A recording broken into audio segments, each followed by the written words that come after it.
ดินจับมือกันทุกสุขด้วยกันหัวเราะร้องไห้ด้วยกันมานานเท่าไหร่ฉันไม่เคยลืมจากใจวันที่เรายิ้มวันที่ทะเลาะอาบวันและคืนเหล่านั้นจะยังงดงามไม่เคยเปลี่ยนไปยังคงเป็นดังเหมือนกับเมื่อวานอยู่ในส่วนลึกความทรงจำแต่ต่างกันแค่เพียงในตอนนี้ฉันนั้นไม่ได้มีเธออยู่ข้างๆเหมือนวันที่เราเคยเดินข้ามผ่านทุกๆสิ่งทุกๆอย่างมาด้วยกันนับเป็นช่วงชีวิตที่ดีที่สุดแม้เป็นแค่เพียงเวลาสั้นๆที่เคยเกิดขึ้นกับฉันเพราะเธอ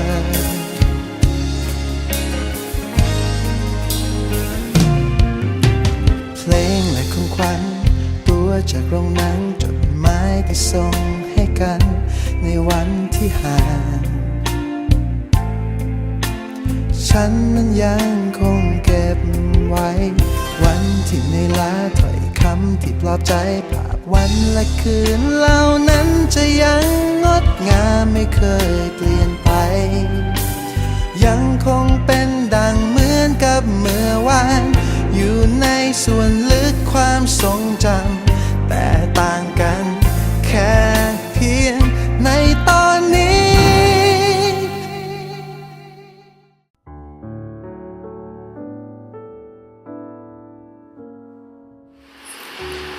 สวัสดีค่ะอาจารย์ดุษฎีสืบแสงอินนะคะผลค่ะ CS18 ค่ะ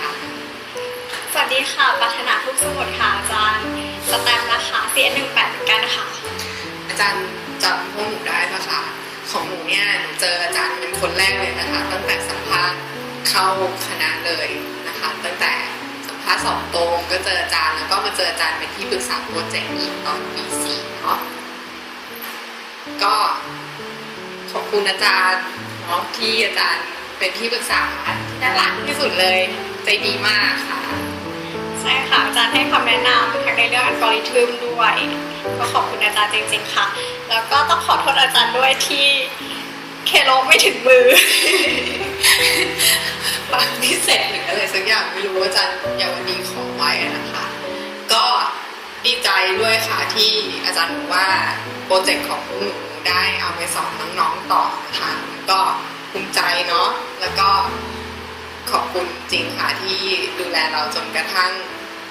จบลงได้ด้วยดีนะคะก็ขอให้อาจารย์มีความสุขนะคะกับหลังชีวิตเกษียณค่ะก็ถ้ามีอะไรก็ยังอยากจะเจออาจารย์อีกเรื่อยๆค่ะ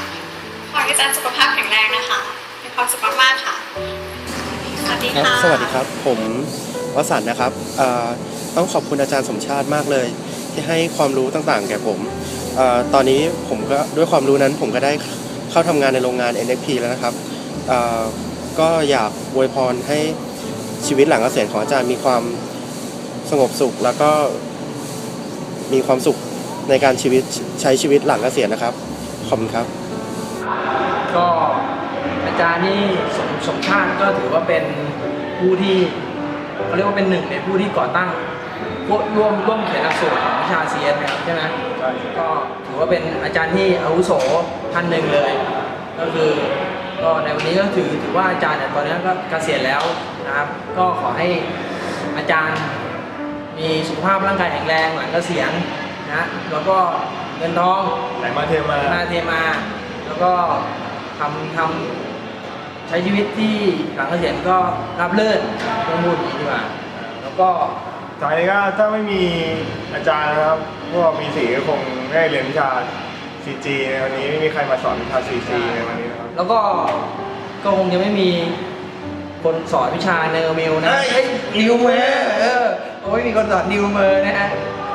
สุดท้ายนี้ผมก็ไม่ขอเลยมากครับอาจารย์ก็ขอเองครับสวัสดีครับสวัสดีค่ะพวกเรา CS21 ค่ะหนูนฤมลค่ะหนู พิราศินีค่ะ วัชราพรค่ะ รังสีมาค่ะ ชนินาถค่ะ สิทธิศักดิ์ครับ ค่ะเนื่องในโอกาสที่อาจารย์จะเกษียณในปีนี้นะคะ พวกเราอยากจะขอบคุณอาจารย์ที่เป็นที่ปรึกษาของ CS21 นะคะ แล้วก็ที่เป็นที่ปรึกษาโปรเจกต์จบของเพื่อนๆนะคะ ขอบคุณที่อาจารย์สั่งสอนวิชาความรู้ให้คำปรึกษาที่ดี จนพวกเราประสบความสำเร็จก้าวข้ามรั้วมหาลัยนะคะ เป็นบุคคลที่มีคุณภาพของสังคม แล้วก็มีหน้าที่การงานที่มั่นคง ในโอกาสนี้พวกเราอยากจะขออวยพรให้อาจารย์นะคะ ค่ะ ขอให้อาจารย์มีความสุขค่ะ มีสุขภาพแข็งแรงค่ะ อายุมั่นขวัญยืนค่ะ ร่ำรวยเงินทองค่ะ ประสบโชคดีค่ะ เป็นที่รักของทุกคนครับ ค่ะพวกเราจะขอจดจำอาจารย์ตลอดไปนะคะ ขอบคุณค่ะ ฉันนั้นไม่ได้มีเธออยู่ข้างๆเหมือนวันที่เราเคยเดินข้ามผ่าน ทุกๆสิ่ง ทุกๆอย่างมาด้วยกัน นับเป็นช่วงชีวิตที่ดีที่สุดแม้เป็นแค่เพียงเวลาสั้นๆแต่ก็เคยเกิดขึ้นกับฉันเพราะเธอไม่รู้ว่าเธอไม่รู้ว่าจะได้ยินเพลงนี้หรือยังอยากจะให้เธอช่วยมารับฟังว่าฉันนั้นคิดถึง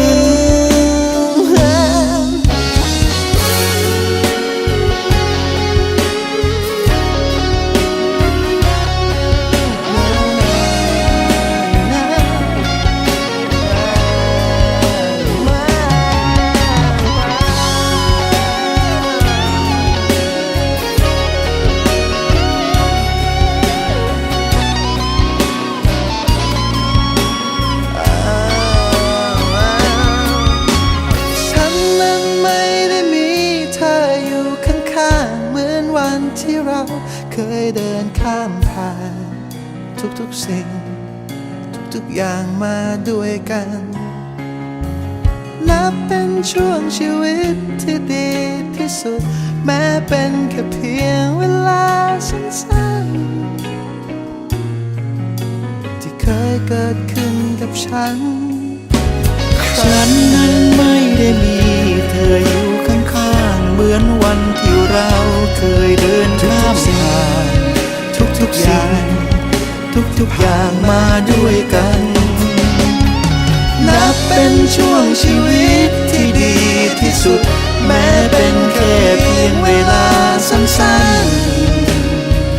ๆแต่ก็เคยเกิดขึ้นกับฉันเพราะเธอ